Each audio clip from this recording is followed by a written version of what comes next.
জীবন যেন বহতা নদীর মতো, চলার পথে কত বাঁক মোহনা শত, আছে আরো দ্বন্দ্ব আলো আধারের, বেছে নিতে হবে তাই পথ আমাদের। আসসালামু আলাইকুম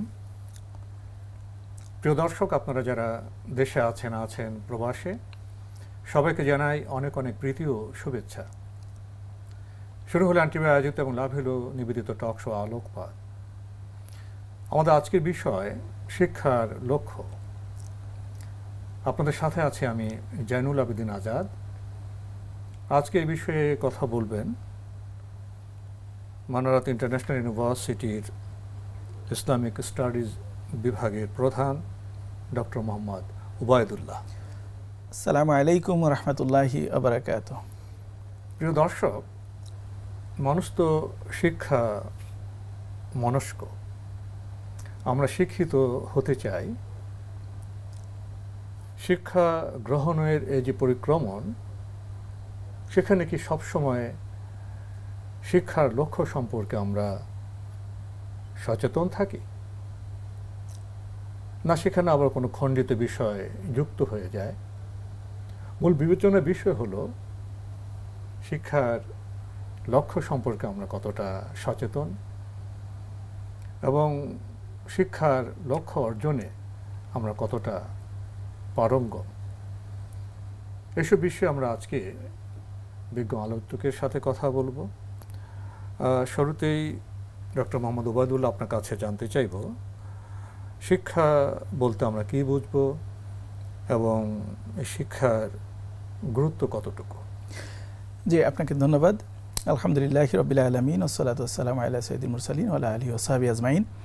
এনটিভি কর্তৃপক্ষকে ধন্যবাদ যে গুরুত্বপূর্ণ একটা বিষয় আলোচনা নিয়ে আসার জন্য। আসলে শিক্ষা ব্যাপারটা আমাদের কাছে খুবই কমন এবং অত্যন্ত পরিচিত একটা টার্ম, আমরা মোটামুটি কম বেশি সবাই জানি। কিন্তু যখন আমরা শিক্ষার লক্ষ্য নিয়ে কথা বলবো, তখন শিক্ষাটাকে একটু রুট লেভেল থেকে আমাদের বোধহয় জানাটা জরুরি।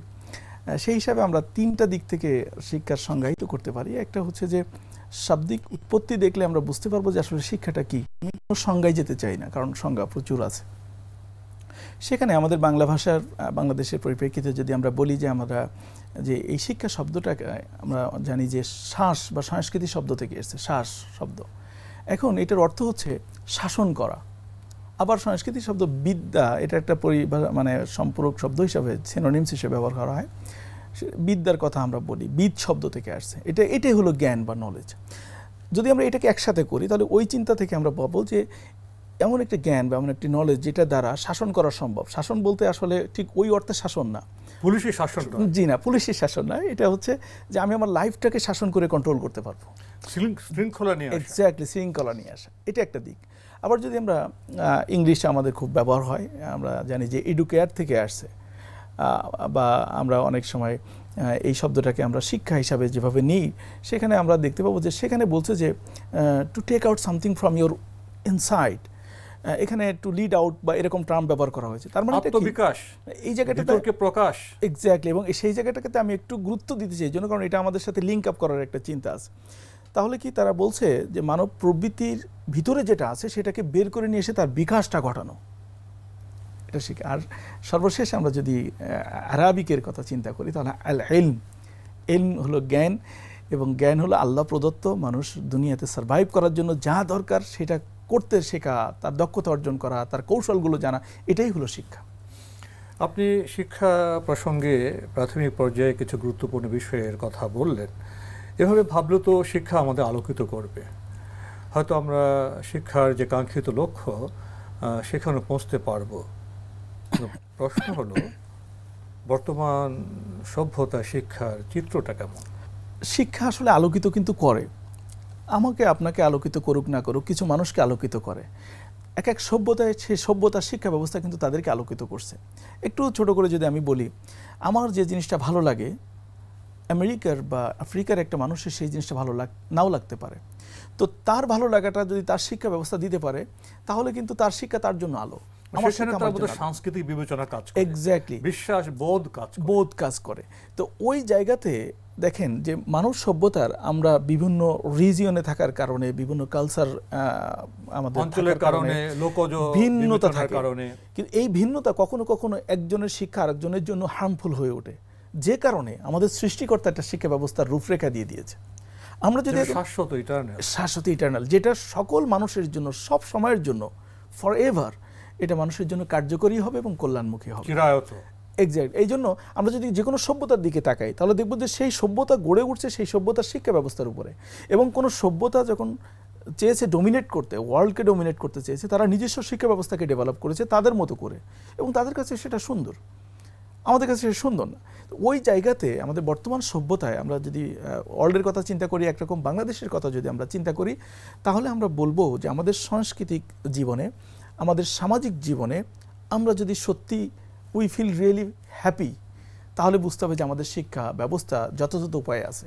আর যদি আপনি আপনার জীবনের ইনসিকিউর ফিল করেন, আপনি আপনার দাম্পত্য জীবনে যদি হ্যাপি না হন, আপনি সামাজিক জীবনে, আপনার সামাজিক, রাজনৈতিক, অর্থনৈতিক জীবনে যদি আপনি মনে করেন যে না আপনি এখানে সেফ এবং সিকিউর না, অথবা আপনি ঠিক যেভাবে জীবনটাকে এনজয় করা দরকার আপনি করতে পারছেন না, তার মানে আপনার এই শিক্ষা ব্যবস্থা কোনো কারণে আপনাকে এটা প্রোভাইড করতে পারছে না। সুতরাং আমাদের we should rethink about it. এই চিন্তা থেকে যদি আমরা বলি, আমরা আসলে ডিসিশন আমরা দিয়ে যে না এটা ভালো না মন্দ না এটা বলতে চাই না, বরং মানুষ নিজেই রিয়েলাইজ করবে যে আমার শিক্ষা ব্যবস্থা আমাকে হ্যাপি করতে পারছে কিনা, আমার শিক্ষা ব্যবস্থা আমার কো এক্সিস্টেন্সটাকে কনফার্ম করতে পারছে কিনা, আমার শিক্ষা ব্যবস্থা অন্যকে যেমন নিরাপত্তা দিতে পারছে কিনা, আমার নিজেকে নিরাপত্তা দিতে পারছে কিনা। চূড়ান্তভাবে যেটা দেখা দরকার সেটা হলো আমাদের শিক্ষা ব্যবস্থা এক্সটার্নাল এবং ইন্টারনাল যে হ্যাপিনেসের কথা বলি সেটা দিতে পারছে কিনা। সেই বিবেচনা করলে বর্তমান বিশ্বের যে শিক্ষা ব্যবস্থা সেটা খুবই একটা দোদুল্যমান অবস্থায় আছে। ইভেন আমরা দেখেছি বাংলাদেশের শিক্ষা ব্যবস্থা নিয়েও অনেক সময় আমরাই নিজেরাই ডিসাইড করতে পারিনি what the way we should go one. যেমন অনেক সময় বলেছি একমুখী শিক্ষা ব্যবস্থা, বিভিন্নমুখী শিক্ষা ব্যবস্থাগত শিক্ষাকে এভাবে ডেভেলপ করার চেষ্টা করেছি, অর্থাৎ আমরা এখনও যেন ঠিক রাস্তা খুঁজে পাই নাই, সত্য সঠিক রাস্তা খুঁজে পাই নাই। এটা হলো আমার অবজারভেশন। শিক্ষার লক্ষ্য প্রসঙ্গে আমরা কথা বলছি। আলোচনার শুরুতে আপনি একটি বিষয় উল্লেখ করেছিলেন যে শিক্ষার লক্ষ্য হলো আত্মবিকাশ, নিজেকে আবিষ্কার, নিজের মধ্যে যে প্রতিভা আছে, যোগ্যতা আছে সেটাকে এক্সপ্লোর করা, আহরণ করা, ইত্যাদি ইত্যাদি।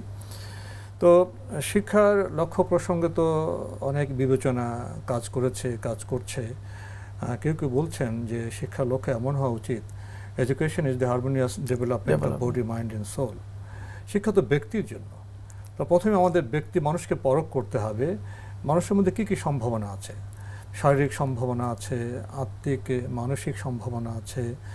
তো শরীর মন আত্মা নিয়ে যদি মানুষ হয় তাহলে শিক্ষার তো একটা লক্ষ্য হওয়া উচিত সামগ্রিক, যে সে শারীরিকভাবে বিকশিত হবে, মানসিকভাবে বিকশিত হবে, আত্মিকভাবে বিকশিত হবে, অর্থাৎ পরিপূর্ণ মানুষ হিসেবে বিকশিত হবে। এটি শিক্ষার একটি লক্ষ্য হতে পারে। কিন্তু বর্তমান সময়ে আমরা লক্ষ্য করি যে আমাদের গৃহে শিক্ষা নিয়ে যে কলকাকুলি হয়, যে আলোচনা হয়, কোন স্কুলে ভর্তি করলে, কোন বিষয়ে পড়লে ভালো চাকরি পাবে, রুটি রুজির ব্যবস্থা হবে, বাটার এবং ব্রেড কেন্দ্রিক যে চিন্তাটা, এটা আমরা সমাজে দেখি এবং বৈশ্বিক পরিমণ্ডলও দেখি যে শিক্ষা অনেক সময় আগ্রাসী হয়ে ওঠে। কোন শিক্ষায় শিক্ষিত হলে সে বড় হতে পারবে, সে কমান্ড করতে পারবে, সে শাসন করতে পারবে, শিক্ষায় যে আগ্রাসী মনোভাব সেটা আবার অন্য একটি বিষয়। আরেকটি ভাবনা এরকম যে তারা দুনিয়ায় বসবাস করে, দুনিয়াকে উন্নত সমৃদ্ধ করার চিন্তা করে, দুনিয়া থেকে ফায়দা নেওয়ার চিন্তা করে, আবার সাথে এটাও চিন্তা করে দুনিয়ায় শেষ নয়, আমার তো আরেকটা জীবন আছে পরকাল, দুনিয়া কর্মের কাজ। অর্থাৎ তারা সেকুলারিজমে বিশ্বাস করেন না, তারা দুনিয়ায় উন্নতি চান, সাথে আবার পরকালকে সামনে রাখতে চান। এই যে কয়েকটি চিত্র, এগুলোকে আপনি কিভাবে বিবেচনা করেন? এই চিত্রগুলো হওয়ার পিছনের কারণটাকে যদি আমরা তুলে ধরতে চাই তাহলে দেখব যে যারা আমাদের শিক্ষা ব্যবস্থা, কারিকুলাম, কোর্স, সিলেবাস যারা ডেভেলপ করেছে তারা ঠিক এই মানে হোলিনেস যেটা বা সামগ্রিক যে চিন্তা সেটাকে হয়তো অ্যাডাপ্ট করতে পারে নাই, যে ধারণ করতে পারে নাই, যে কারণে আপনি যে চিত্রের কথাগুলো বললেন সেই চিত্রগুলো কিন্তু অত্যন্ত বাস্তব এবং প্রায়োগিক। যদি আমরা আপনাকে উদাহরণ হিসাবে দিই, আমাদের বাংলাদেশের শিক্ষা ব্যবস্থাকে যদি একটা কেস স্টাডি হিসাবে আমরা নিই, তাহলে আমরা দেখতে পাবো যে এখানে জেনারেল এডুকেশন আছে, আবার মাদ্রাসা এডুকেশনের মধ্যে ভাগ আছে, এরপরে আবার ইংলিশ মিডিয়াম বা ইংলিশ কারিকুলামেও আমাদের পড়তেছি। তো এই প্রত্যেকটা কারিকুলামের কিন্তু নিজস্ব ফিলসফিক্যাল মানে একটা অবজেক্টিভস আছে। ওই জায়গা থেকে যদি আমরা চিন্তা করি তাহলে দেখব যে আমাদের যে কনভেনশনাল এডুকেশন সিস্টেম যেটা আছে সেই সিস্টেমটার উদ্দেশ্য কী? হ্যাঁ, আমাদের শিক্ষা ব্যবস্থা এটা বলা হচ্ছে যে আমাদের জাতিসত্তার যে চেতনা, যে জাতির প্রতি দেশের প্রতি ভালোবাসা, দেশের উন্নয়ন করা, এই কথাগুলো আছে। কিন্তু সেই কথার মধ্য দিয়ে যেটা আপনি বললেন যে সেখানে নিজের উন্নতি, রাষ্ট্রের উন্নতি অর্থাৎ অর্থনৈতিক উন্নতি এবং সামাজিক একটা প্রতিপত্তি, তার অবস্থান, এটাকে বেশি হাইলাইট করা হয়েছে। অন দ্য আদার হ্যান্ড আমরা যদি রিলিজিয়াস এডুকেশনের কথা চিন্তা করি, আমরা যদি কাউমি মাদ্রাসাকে এখানে নিয়ে আসি, তাহলে তাদের উদ্দেশ্য কী? দেখেন, তারা কিন্তু সার্টিফিকেট বা কোনো মান, ভালো চাকরির কথা চিন্তা করে না, কারণ তারা মনে করে এটা আখেরাত শুধুমাত্র, এবং দুনিয়াতে তারা বঞ্চিত হচ্ছে। এই কথাগুলো তারা রিয়ালাইজ করছে কখনো কখনো করছে না। ওরা আখেরাতের কথা চিন্তা করে শুধুমাত্র একটা মাদ্রাসা বা মসজিদে খেদমত করাটাকেই তাদের শিক্ষার উদ্দেশ্য মনে করছে। কিন্তু ইসলামের যে দৃষ্টিভঙ্গি বা আমাদের মুনাজাত, আমাদের দুনিয়ারও কল্যাণ চাই, আখিরাতের কল্যাণ চাই, কিন্তু ওই জায়গাটা তো আমরা ডেভেলপ করতে পারি না। এটা হলো আমাদের ব্যর্থতা।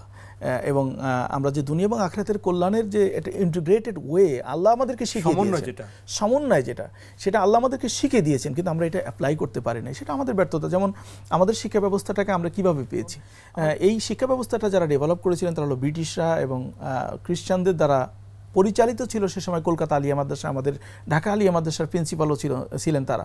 সুতরাং তারা এমন কোনো শিক্ষা ব্যবস্থা দিতে পারবেন না বা পারতেনও না যে শিক্ষা ব্যবস্থার কথা আল্লাহ তাআলা বলেছেন, কোরআন বলেছে, সুন্নাহ বলেছে, রাসূল সাল্লাল্লাহু আলাইহি ওয়াসাল্লাম আমাদেরকে শিখিয়েছেন।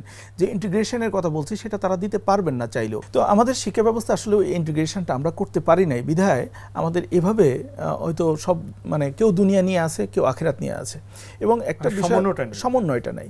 আমাদের দরকার ছিল সমন্বয়টা। এবং আপনি দেখতে পাচ্ছেন যে আজকে আমাদের দুনিয়া নিয়ে হওয়ার কারণে আমাদের শিক্ষা ব্যবস্থার অনেকগুলো শিক্ষা প্রতিষ্ঠানে আমরা দেখতে পাচ্ছি যে তারা এমন সাবজেক্ট তারা চুজ করছে যে সাবজেক্টে তাদের চাকরির ডিমান্ড আছে বা ভালো স্যালারি তারা আর্ন করতে পারবে।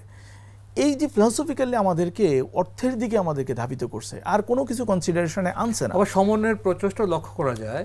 বর্তমান সময়ে আমরা পারিবারিকভাবে লক্ষ্য করছি সমন্বয়ের চেতনা, এবং কোনো কোনো শিক্ষা প্রতিষ্ঠান এভাবে গড়ে উঠছে যারা আপনার দুনিয়াতে একটা বাস্তব বিষয়, দুনিয়াকে আমাদের পরিচালনা করতে হবে, দুনিয়া পরিচালনার জন্য যোগ্য মানুষ লাগবে, সেই যোগ্যতা, বিজ্ঞান, প্রযুক্তি, প্রশাসন, এগুলোর শিক্ষা হচ্ছে। আবার সাথে সাথে প্রকৃত মানুষ হওয়ার জন্য যে নৈতিক শিক্ষা, পরকালের চেতনা উজ্জীবিত হয়, সেই শিক্ষার সমন্বয় লক্ষ্য করা যাচ্ছে। কিন্তু আমি যেটা বলছিলাম যে একটা হলো জাতীয় শিক্ষা ব্যবস্থাটাকে পুরো জাতির শিক্ষা ব্যবস্থা নিয়ন্ত্রণ করে।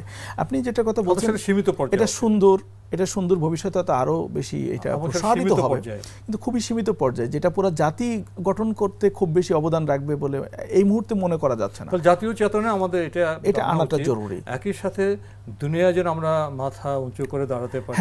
বিজ্ঞান প্রযুক্তি, আমাদের যে নিড বেস যে এডুকেশন, সেটাও লাগবে, এবং প্রকৃত মানুষ হওয়ার জন্য এবং দুনিয়ার পরে পরকালে যেন আমরা মুক্তি পেতে পারি, সেই শিক্ষার চেতনা। ওই জায়গাতে আমি একটা পয়েন্ট আউট করতে চাই, একটা বিষয়ে গুরুত্ব দিতে চাই যে আমরা যারা এই স্বপ্নটা লালন করি বা এটা প্রতিষ্ঠা করার চেষ্টা করি যে সমন্বিত শিক্ষা ব্যবস্থা, তাদের মধ্যেও একটা প্রবলেম আমরা খুব সচরাচর দেখতে পাই। আমি এটার ব্যাপারে অনেকগুলো লেখাও লিখেছি যে আমরা ইসলামী শিক্ষার কথা বলি, ইসলামী শিক্ষার কথা যখনই বলি তখন মাদ্রাসা শিক্ষাকে আমরা ইসলামী শিক্ষা মনে করি, বাইরের শিক্ষাকে আমরা ইসলামী শিক্ষা মনে করছি না। অনেকেই দেখেন খুব ফ্রিকুয়েন্টলি আমরা ইউজ করি ইসলামিক শিক্ষা, Islamic education and modern education. তাহলে ইসলাম কি মডার্ন না? তার মানে আমরা কিন্তু ইসলামিক এডুকেশনটাকে বুঝতে পারি না। এখানে চিন্তার ক্ষেত্রে আমাদের কিছু মিশ্রণ ঘটে গেছে, এবং চিন্তার ক্ষেত্রে কিছু অনুপ্রবেশ ঘটে গেছে।